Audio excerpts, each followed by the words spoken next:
about this matchup. We know that the Lakers and the Nuggets, they've been, squabbling up in the playoffs over the last few years. But this year, it feels like it's different because you throw in Luka Doncic and all of a sudden the intensity goes through the roof. But it's actually another Laker that we start with.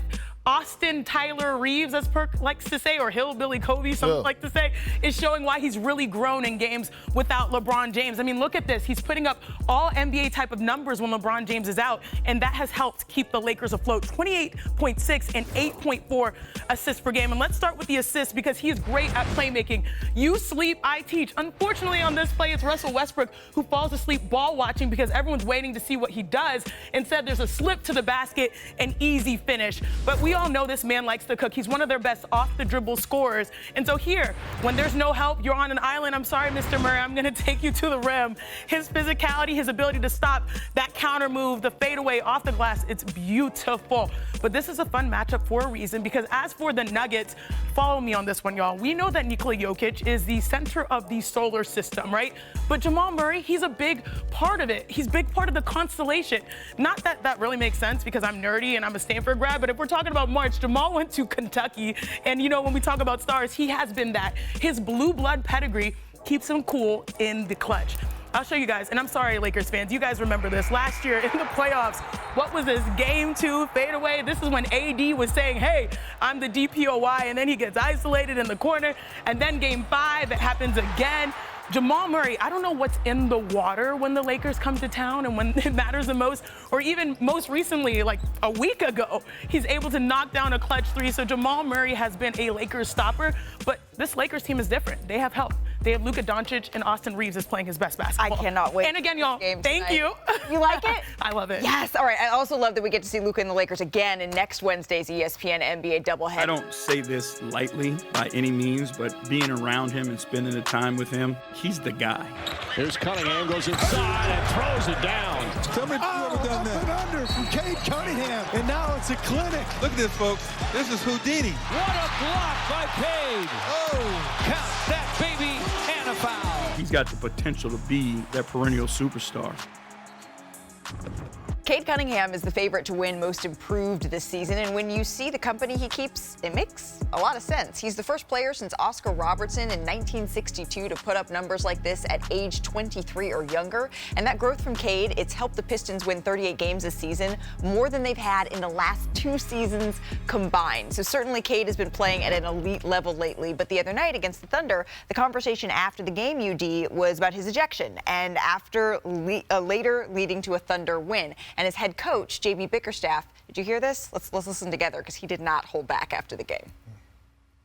We deserve a level of respect because we're competing our tails off and bringing something positive to this league, right? We're growing young players. Our young players are competing their tail off. The least that they could do is get the same respect that everybody else in this league gets and get refereed the same way that everybody else in this league gets reffed. And enough is enough of it. And what you saw tonight was disgusting. It was a disgusting display of disrespect towards our guys and what we're trying to do.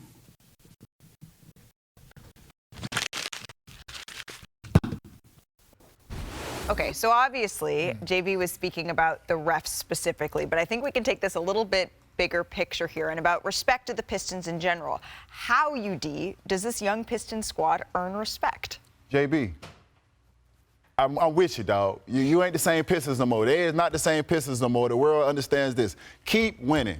Keep winning and keep winning in a way where even if you lose a game, the other team walks away and says, we don't want to see them in a 7-game series. You leave an impression on people. You win with physicality. You win playing together. You get in the mud. You win those tight games, and you just continue to stay connected. Those type of teams, those type of games just bring you closer. And when you're in those situations, teams will understand it. They might not never say it, but teams will go in and say, we do not want to play that game in a 7-game series. If they continue to play the way they are and continue to win the way they're winning. Well, no one maybe believes in the Pistons in a way that I've heard quite like UD has. Yesterday on our show, he said that in a 7-game series, maybe they get the New York Knicks in the first round at the little 3-6 matchup, and that would be a series where UD wouldn't be surprised if they're going home come out on top. But Stephen A. heard this, right? That he picked maybe the Pistons over the Knicks, and he had this to say on First Take. Take a listen, UD. Oh, Lord. I got to call the boss. Says, I want Udonis Haslem suspended immediately.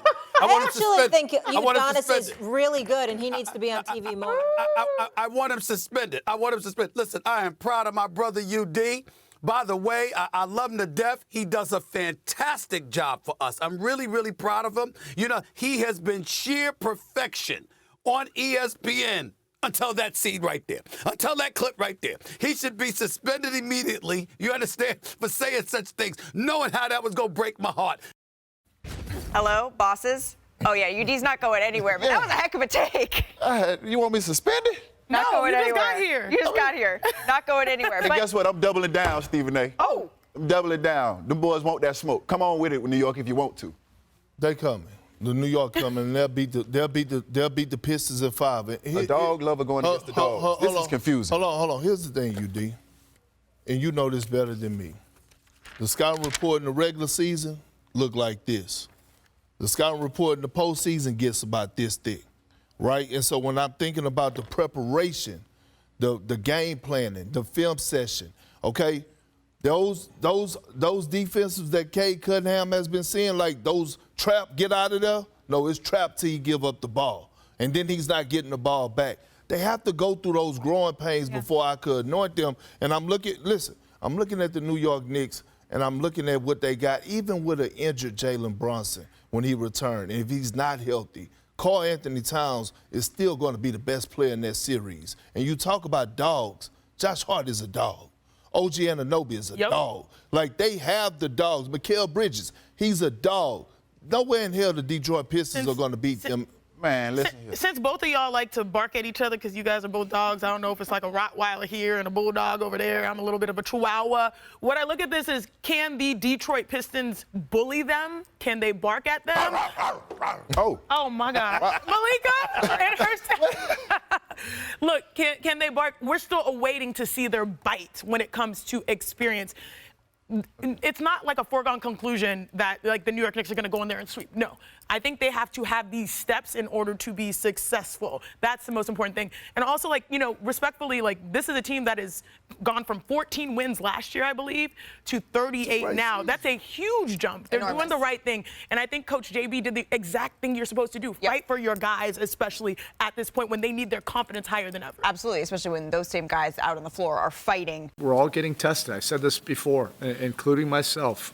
There's no one that's absolved, you know, from this. I have not come up with enough answers for this team. I have to do a better job. You know, our group has to do a better job. We have to put our feet into the dirt and hold our ground. We have not come up with solutions, and we've pretty much tried everything. That's why I say I haven't been able to come up with, you know, solutions for that. This has been one of the biggest challenges, you know, of a regular season that I've been a part of. All right, so the fourth quarter woes, they're just a part of what has plagued the Heat as of late. They're the worst team in the final quarter since February 1st. That has led to this losing streak. Miami, they've struggled to close out games. That's led to 18 losses this season where they blew double-digit leads. That's tied for the most in the NBA. So UD, supposed to have tried everything. What do they do? Continue to fight. I tell these guys all the time, the easiest thing to do in the world is be a loser. Anybody can do that. You got to continue to fight. You got to continue to push through each other. You got to have those uncomfortable eye-to-eye communications with each other, and all of us are being judged. The guys in the locker room are being judged. The coaches are being judged. Hell, I'm being judged sitting on this panel by what I say because I'm a Heat culture guy. All of us are being judged. What you going to do? Are you going to stand 10 toes down and thug it out in the paint, or are you going to let go of the rope? The world is watching. Right now, these last couple games, the world is watching the Miami Heat to see if Heat coach is going to pull through or if Heat coach is going to break. I got to believe in those guys in the locker room. I know those guys personally. I know that coaching staff. I know those guys are going to come out and continue to fight. I know Bam Adebayo. I know Tyler Hero. I understand those guys, so I know what those guys are thinking. This is growing pains for those guys because they are stepping in a situation where Jimmy Butler is gone now. They want to be the leader. They want to create a legacy for themselves. They want to be known as winners. This is a tough time for them, but winning cures everything. If they continue to push through, turn it around a little bit, then everybody will forget. There you go. We're going to have to take this outside, Perkins. Now, don't do that. I don't know what you're finna say. You know who else needs to be judged? Pat Riley. Damn. Pat Riley. Pat Riley. I mean, listen, a legend, man. A legend. But you know, one thing we have this saying in the South, old people are stuck in their ways, okay? Pat Riley is stuck in his ways. He's about to turn 80. Tomorrow. He's about to turn 80. When you look around the league and you look at the teams that are having success, legit title contenders, they got young blood in those seats. And I'm not telling them to walk away from the organization. I'm just telling them to be a consultant. Let somebody else have this seat. Let somebody that's going to go out there and be a guy that's not afraid to change what the Heat culture is about. Meaning, the Heat culture, you know this, we're going to develop you through the draft. You're going to develop through our player development. Now, sometimes you got to ruffle the feathers and say, I'm about to go swing big. I'm about to go get a big fish. I'm about to go do certain things. And I just think Pat Riley, his time has passed, and that's okay. It's time for him to hand over the torch. I'm not sure if I'm all the way there on his time has passed, but I think more importantly, it might be time for a pivot. If you think about teams that have reinvigorated their identities based off of a culture, look at what OKC has built. Look what Detroit has built.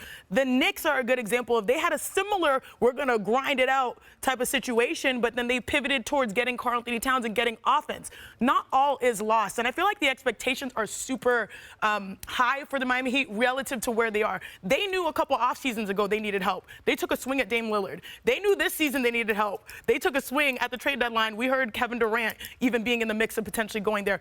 There are other stars to help them, and I do think UD is right. Just having them go through these growing pains will make their star players better. I'm not saying that they need a complete culture reset. I'm just saying they might have to pivot in their point of view and focus on the youth around them instead of this is how we approach the game. Sorry, you like my voice? Yeah, that was a very The Godfather. In Rouse we trust. In Rouse we trust. Park, last word on this. Brad Stevens, young. Kobe Altman, young. Sam Presti, young. All of those are leading these organizations. All of these organizations. Kobe Altman, young. Need young blood leading this organization. Danny Ainge. Danny Ainge knew I'm going to hand the keys over and go to Utah. Hey, sit this one out, man. I'll see you outside. We're talking about one of the most brilliant basketball minds ever. A 9-10 champion, 2 times with Miami, reached the finals 6 times, won championships 5 as a head coach. That's who we're talking about here, Perk.